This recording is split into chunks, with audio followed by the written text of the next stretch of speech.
Election date 23/4/2026. Result date அதுவும் முக்கியம். ஏன்னா நம்ம ஃபார்மட் நியூமராலஜியில் நம்ம அதை கம்பைன் பண்ணுவோம். அந்த நம்பர் எங்கே யாருக்கு கனெக்ட் ஆகுது. ஓகே. அது வந்து 4ஆம் தேதி மே மாதம். இது 23/4/2026, அது 4/5/2026. இதை வச்சே ப்ரெடிக்ட் பண்ணிட முடியுமா? எல்லாமே பண்ணலாம். எதிர்கட்சியாக இருக்கிறார் எடப்பாடி பழனிசாமி.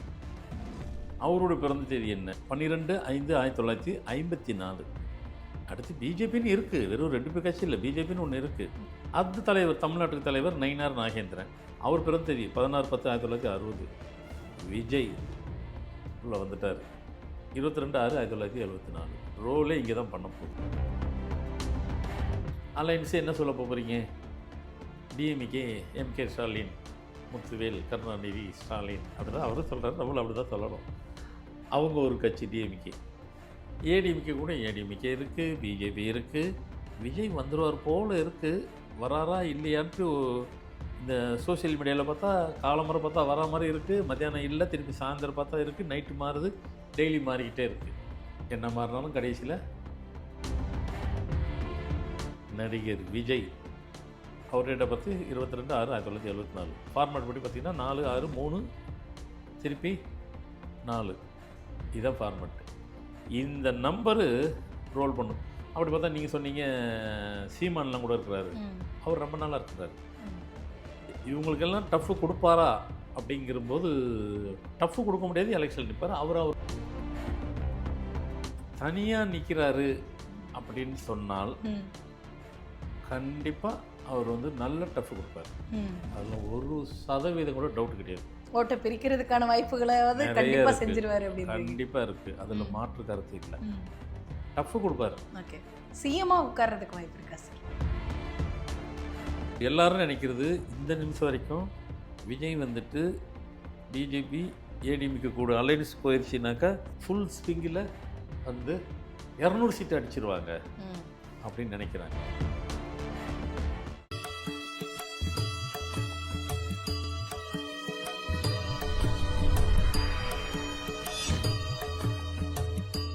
ஃபார்மட் நியூமராலஜி நேயர்களுக்கு நர்மதாவின் அன்பான வணக்கம். நம்மளுடைய சேனலில் தொடர்ந்து பல்வேறு விதமான ஃபார்மட் நியூமராலஜி சம்பந்தமான தகவல்கள் பார்த்துட்ருக்கோம்.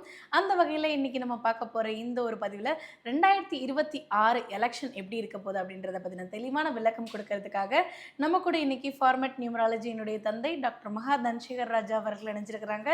வணக்கம் சார். வணக்கம்மா சார். எல்லாரும் ஒரு பரபரப்பான ஒரு சூழலில் நம்ம இப்போ நகர்ந்துட்டு இருக்கோம் சார். ஏன்னா 2026க்கான தேர்தல் டேட் அறிவிச்சிட்டாங்க. வரக்கூடிய ஏப்ரல் மாதம் 23ஆம் தேதி தேர்தல் அப்படின்னு அறிவிச்சிட்டாங்க சார்.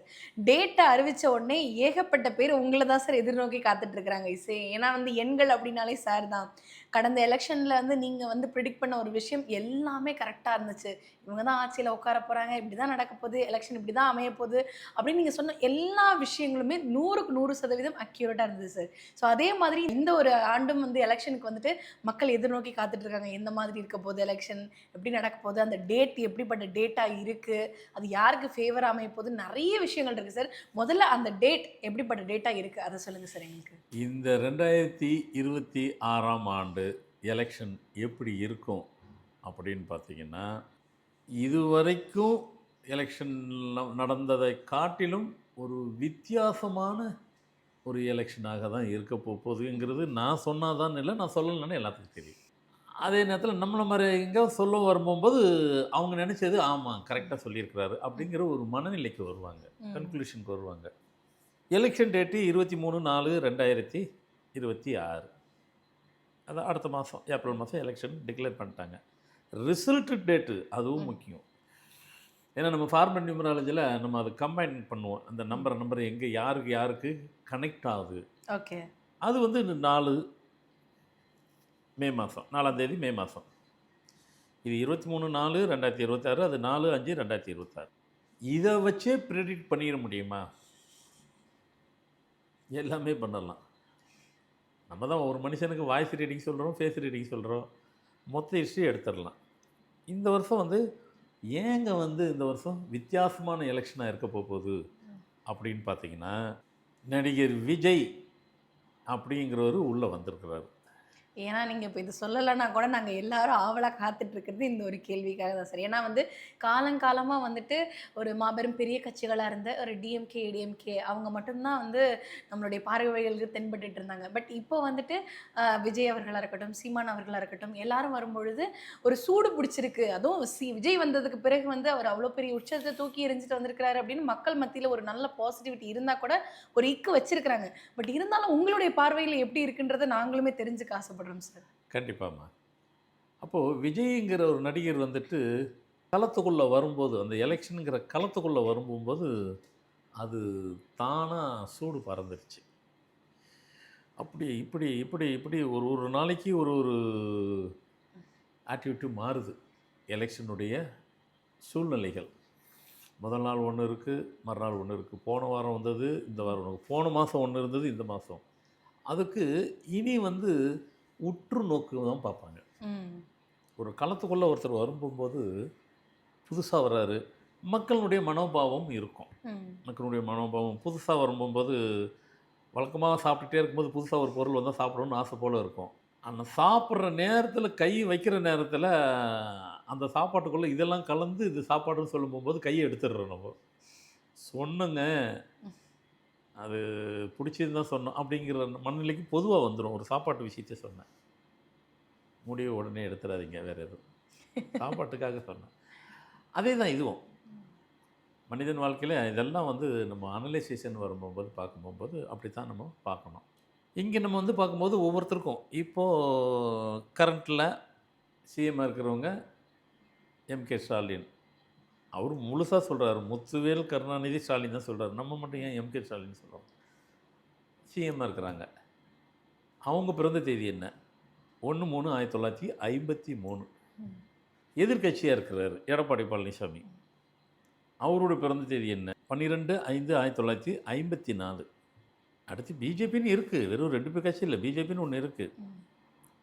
அது தலைவர், தமிழ்நாட்டுக்கு தலைவர் நயினார் நாகேந்திரன். அவர் பிறந்த தேதி 16/10/1960. விஜய் உள்ளே வந்துட்டார் 22/6/1974. ரோலே இங்கே தான் பண்ண போகுது. சரிங்க, நீங்கள் பாட்டு உங்கள் இதுக்கு சொல்லிட்டீங்க, அலையன்ஸுன்னு இருக்க நான் சொல்லியே முடிக்கல. இப்போதைக்கு தான் டேட் ஆஃப் பர்த் சொன்னேன், இன்னும் முடிக்கல. அலையன்ஸு என்ன சொல்ல போகிறீங்க? டிஎம்கே, எம்கே ஸ்டாலின், முத்துவேல் கருணாநிதி ஸ்டாலின், அப்படி தான் அவரும் சொல்கிறார், நம்மளும் அப்படி தான் சொல்லணும். அவங்க ஒரு கட்சி டிஎம்கே. ஏடிஎம்கே கூட ஏடிஎம்கே இருக்குது, பிஜேபி இருக்குது. விஜய் வந்துடுவார் போல் இருக்குது. வராரா இல்லையான்ட்டு இந்த சோஷியல் மீடியாவில் பார்த்தா காலமுறை பார்த்தா வரா மாதிரி இருக்குது, மத்தியானம் இல்லை, திருப்பி சாயந்தரம் பார்த்தா இருக்குது, நைட்டு மாறுது, டெய்லி மாறிக்கிட்டே இருக்குது. என்ன மாறினாலும் கடைசியில் அலையன்ஸ்குள்ளே வந்துடுவார். ஏடிஎம்கே பிஜேபி அலையன்ஸ்குள்ளே விஜய் உள்ளே வந்துடுவார். ஏங்க இன்னும் அவங்களே டிக்ளேர் பண்ணலைங்க. ஏன்னா இப்போ வரைக்கும் வந்து டெல்லிக்கு போனதுக்கு காரணம் வந்து இதுவாக இருக்கும் அதுவாக இருக்கும் அப்படின்ற மாதிரி பேச்சுவார்த்தைகள் போயிட்டுருக்கே தவிர இன்னும் டிக்ளேர் பண்ணி ஒரு தெளிவான முடிவு நமக்கு வரல அப்படின்றப்போ நீங்கள் எப்படி சார் இந்த விஷயம் சாத்தியம் அப்படின்னு சொல்கிறீங்க? இல்லை, நம்ம என்ன நம்ம ரெண்டாக சொல்லிக்கிறலாம். வந்தால் என்ன, வரலைன்னா என்ன. 100க்கு 99.99% உள்ளே வந்துடுவார். 0.1% ஒன்றா இல்லைன்னு நினச்சிக்கிறலாம். வந்தால் என்ன, வரலைன்னா நம்ம ரெண்டுத்துக்குமே பதில் சொல்லிடுவோம். வந்தால் என்ன சார், அது முதல்ல சொல்லுங்க சார். ரெண்டுமே சொல்லிடுவோம். ஏன் வந்தால் வரலைன்னு, வராமல் தண்ணிச்சா நின்னான்னு என்ன, அலைன்ஸோடு வந்து நின்னான்னு, ரெண்டுத்துக்குமே பதில் வரும். ஏன்னா இது வரைக்கும் நான் எலெக்ஷன் ரிசல்ட்டு சோஃபார் கிட்டத்தட்ட எனக்கு தெரிஞ்ச வரைக்கும் ஒரு குறைஞ்சது ஒரு 1991 நான் சொல்கிறேன். அப்போது 35 வருஷம் கிட்டத்தட்ட நான் சொல்லிகிட்டு இருக்கிறேன். எங்கேயுமே மிஸ் ஆனதில்லை. ஸ்டேட்லேயும் சரி, சென்ட்ரலும் சரி, அக்யூரேட்டாக இருக்கும். என்ன எலெக்ஷன் டிக்ளேர் பண்ணாதான் அதை பற்றி பேசுவேன். இப்போ டேட்டை டிக்ளேர் பண்ணி அனௌன்ஸ் பண்ணுறாங்க, இப்போ பேசலாம். மற்ற நேரத்தில் பேச மாட்டேன்றீங்கல்ல, அதுக்கு வேறு இருக்காங்க பேசுகிறதுக்குன்னு. அப்போ அந்த நம்பர்ஸ் ஒரு பெரிய ரோலை வந்து ப்ளே பண்ணுது அப்படின்னு நீங்கள் சொல்கிறீங்களா சார்? நம்பர் தான் நம்பர் தான் ப்ளே பண்ணணும். அல்டிமேட்டாக அதனுடைய ரிசல்ட்டு தான் அங்கே கனெக்ட் ஆகும். ஓகே, இப்போ நம்பர்ஸ் அந்த டேட் வந்து ரிசல்ட் டேட்டாக இருக்கட்டும், இல்லை வந்து எலெக்ஷன் டேட்டாக இருக்கட்டும், அதெல்லாம் வச்சு தான் இந்த வெற்றி அப்படின்றது தீர்மானிக்கப்படும் அப்படின்றீங்களா? ஆமாம், அதுதான் உண்மை. அப்படி வச்சு தான் நான் தீர்மானிக்க போகிறேன். அப்படி தான் இது வரைக்கும் தீர்மானிச்சிருக்கிறேன். அதுதான் ரிசல்ட் நடந்திருக்கு. எங்கேயுமே அதில் ஒரு ஆண்டு கூட மிஸ் ஆனதில்லை. ஒரு ஆண்டு கூட சரி. 100% நான் சொல்லுவேன். ஸோ என்னோட ட்ராவல் பண்ணுறவங்க, என் ப்ரோகிராம் பார்த்துட்டு இருக்கிறவங்க, என்ன அதான் என் கூடயே ட்ராவல் பண்ணுறவங்க, ட்ராவல்னா என் கூடயே வராங்கன்னு இல்லை. நான் சொல்கிற கருத்தை கேட்டுட்டு வரவங்கெல்லாம் அவங்களுக்கு தெரியும். கரெக்டாக சொல்கிறாரு, கரெக்டாக தான் நடந்திருக்குங்கிறது. சரி, இதுதான் இப்போ டேட்டா பற்றியும் சொல்லியாச்சு. Election date and result date, தலைவர்களோட டேட்டா பற்றி சொல்லியாச்சு. இந்த ஆஸ்பெக்ட்ஸில் பார்க்கும்போது என்ன மாதிரி ரிசல்ட்டுக்கு வரப்போகுது ஒன்றும் இல்லை. இப்போ இந்த மார்ச் பேசிக்கிட்டே இருக்குள்ள திரும்பி போட்டால் ஓடி போயிடும். அடுத்து ஏப்ரல் எலெக்ஷன் அப்படி இப்படின்னு நெருக்கிறோம். அதை திரும்பி பார்த்து ஒரு வாரத்துக்குள்ள ரிசல்ட் வந்துட போகுது. ஸோ மொத்தத்துக்குலாம் எல்லாமே தெரிஞ்சிட போகுது. வரட்டும், அதுவே காத்துட்ருக்கோம் நாங்கள் அப்படிங்கிற போல் இருக்கிறாங்க மக்களும். இதில் வந்துட்டு இப்போ உள்ள நடப்பு கரண்ட்டில் சிஎம்மாக இருக்கிறவங்களுடைய பிறந்த தேதி 1/3/1953 போது ஃபார்மெட் படி பார்த்தீங்கன்னா 1/3/9/4. இப்போ இவங்களுக்கு எதிர்கட்சியை பிரச்சனை எடப்பாடி பழனிசாமி அவங்க எடுத்தாங்க 12/3/1954. ஃபார்மெட் படிக்கணும் 3/5/1/9. ஃபார்மெட்டு தான் உங்களுக்கும் தெரியும் இல்லையா? இந்த எடப்பாடி கூட அதான் ஏடிஎம்கே கூட பிஜேபி நயினார் நாகேந்திரன் சார் அவங்க தமிழ்நாட்டுக்கு தானே சார், டெல்லின்னு எடுத்துட்டேனாக்கா பிரைம் மினிஸ்டர் தானே பிஜேபிக்கு.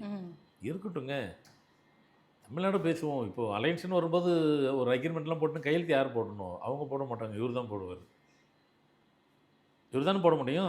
தமிழ்நாட்டினுடைய பிஜேபி தலைவர் யாருன்னா அவர் கையெழுத்து தான் வரும்.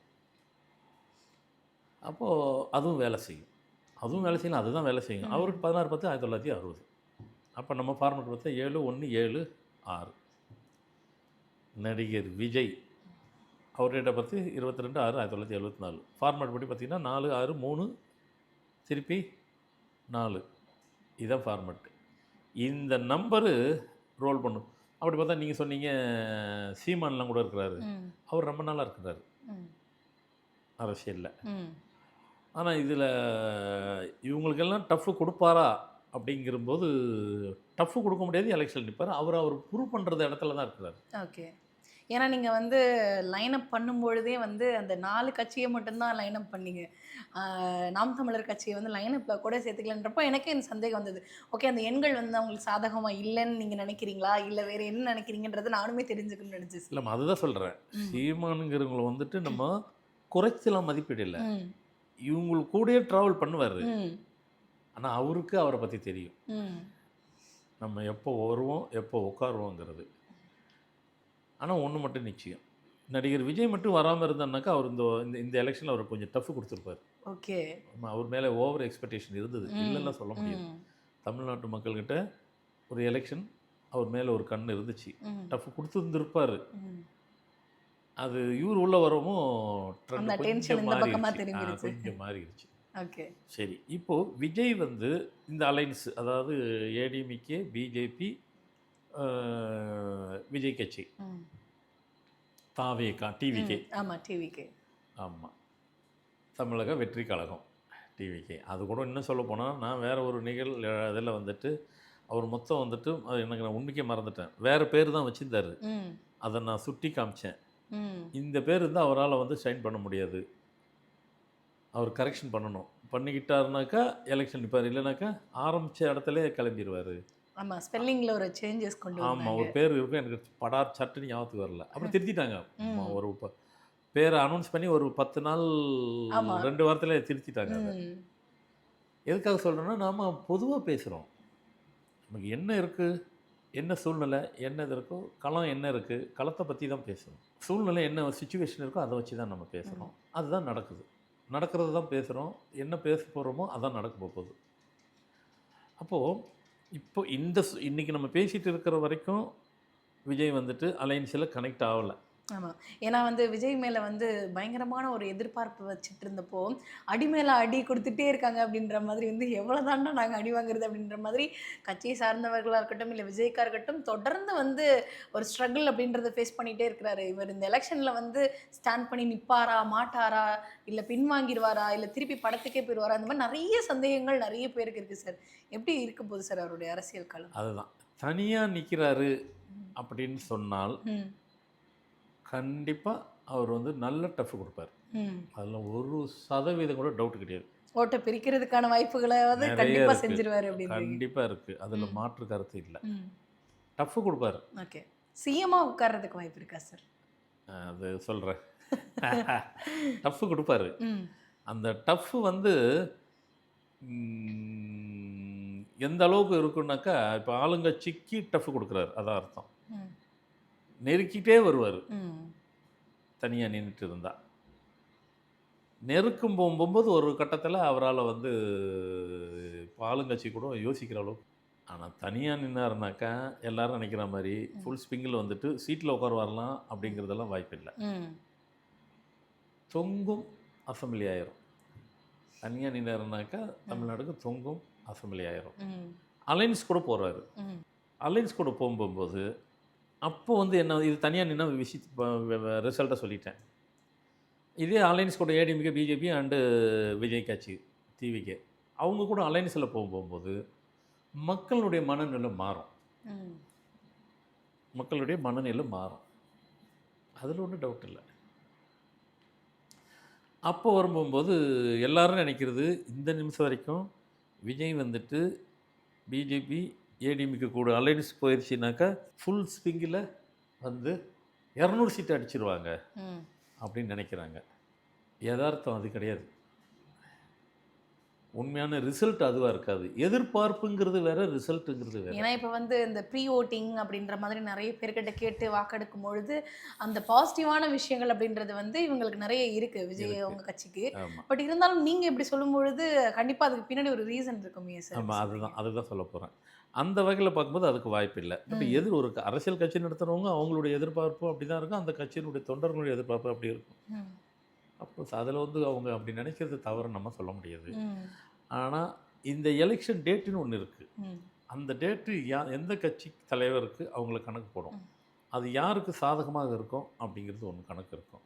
அந்த வகையில் சாதகமாக யாருக்கு இருக்குதுன்னு பார்த்தாக்கா இந்த இப்போ உள்ள இதில் இப்போ இருக்கிற டிஎம்கேக்கு தான் சாதகமாக இருக்குது. என்ன சாதகமாக எதை வச்சு நீங்கள் சொல்கிறீங்க அப்படின்னு கேட்டிங்கன்னா, அவர் டேட் ஆஃப் பர்த்து 1/3/1953, ஃபார்மெட்டு 1/3/1994. அதுவே இது வந்துட்டு எலெக்ஷன் வந்துட்டு 23/4/2026. அப்போது 5/4/11.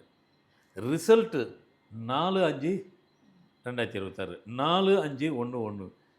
எலெக்ஷன் தேதியும் ரிசல்ட்டு தேதியும் நம்பர் தான் மாறுச்ச ஒழிய கான்செப்ட் ஒன்று, எல்லாம் கனெக்டிவிட்டி. இது எங்கே போய் கனெக்ட் ஆகுது அப்படின்னு பார்த்தீங்கன்னா, ரிசல்ட் என்ன தேதினாக்கா மே மாதம் 4. இப்போ உள்ள சிஎம்னுடைய ஸ்டாலினுடைய அவர்களுடைய பிறந்த விதி என்னன்னு 4. இந்த 4 அங்கே கனெக்ட் ஆகுது. அடுத்து பார்த்துட்டு இருக்கிறவங்க என்ன கேட்பீங்கன்னு தெரியும். சார் அவருக்கு விதியில் தான் 4, விஜய்க்கு தேதியிலே 4, விதியிலே 4, 2 நாள் வச்சுருக்காரு, என்ன பண்ணுவீங்க அப்படின்னு கேட்பாங்க. கேள்வி நியாயம்தான். அதனால தான் முதல்ல சொன்னேன், அவருக்கு நீ தனிச்சு நின்ன இண்டிவிஜுவலாக நின்னாக்கா அதிக சீட்டு இருக்கும். நான் இப்போ சீட்டை டிக்ளேர் பண்ண மாட்டேன். இன்றைக்கி பேசும்போது யார் வராங்க அப்படிங்கிறத மட்டும் நிப்பாட்டிட்டு எலெக்ஷன் நெருக்கத்தில் வரும்போது சீட்டே சொல்லிடுவேன். நான் இது வரைக்கும் சோஃபாரை நான் சீட்டே கூட சொன்னேன். சென்ட்ரல் கவர்மெண்ட்டில் கூட சரி, பிஜேபி ஜெயிக்கும்போது முத 2014 நான் தான் போல்டாக சொன்னேன், 300 சீட்டுக்கு மேலே ஃபுல் ஸ்விங் இல்லை 300 சீட்டுன்னு சொல்லல, ஆமாம் ஃபுல் மெஜாரிட்டி 2014 பிஜேபி அப்போது சென்ட்ரல் கவர்மெண்ட்டில் வரும்போது ஃபுல் மெஜாரிட்டியோடு வரும்னு தான் சொன்னேன்.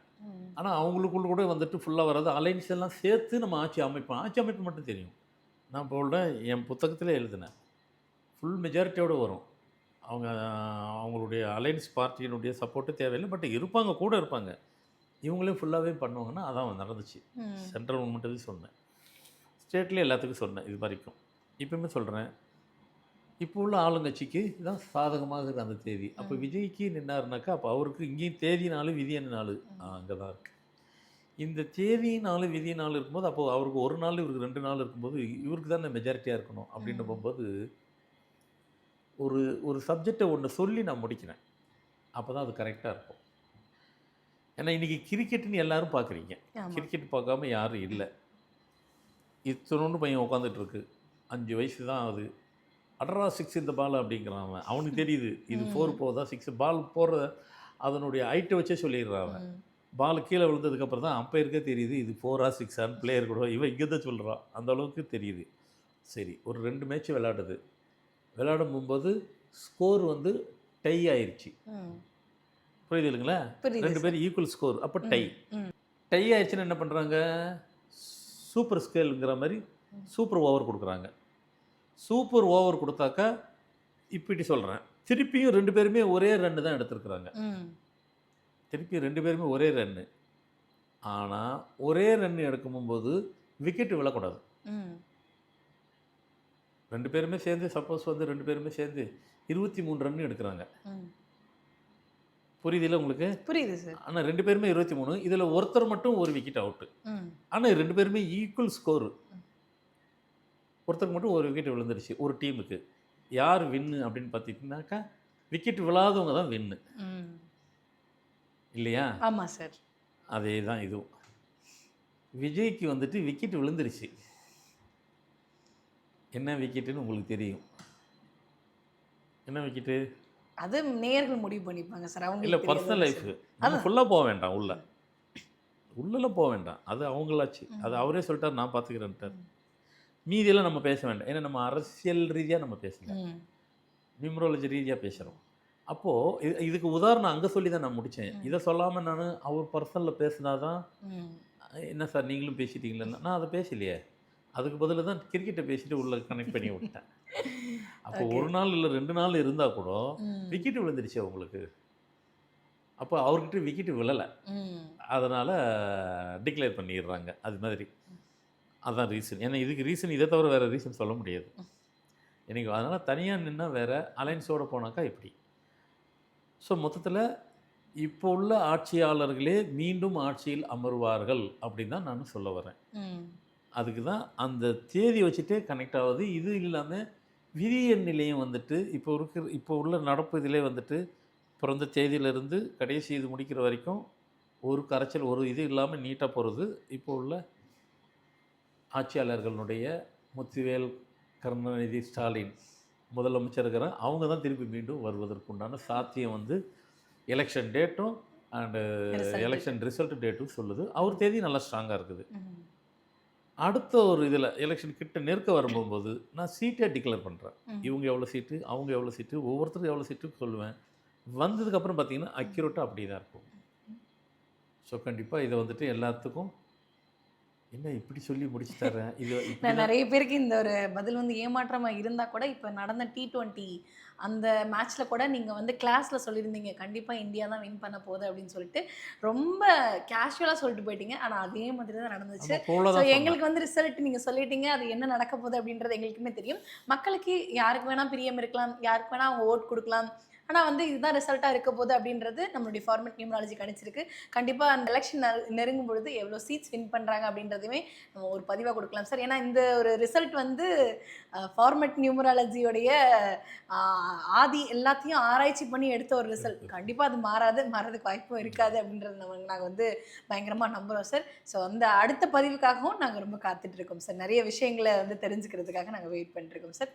ரொம்ப நன்றி சார். வணக்கம்.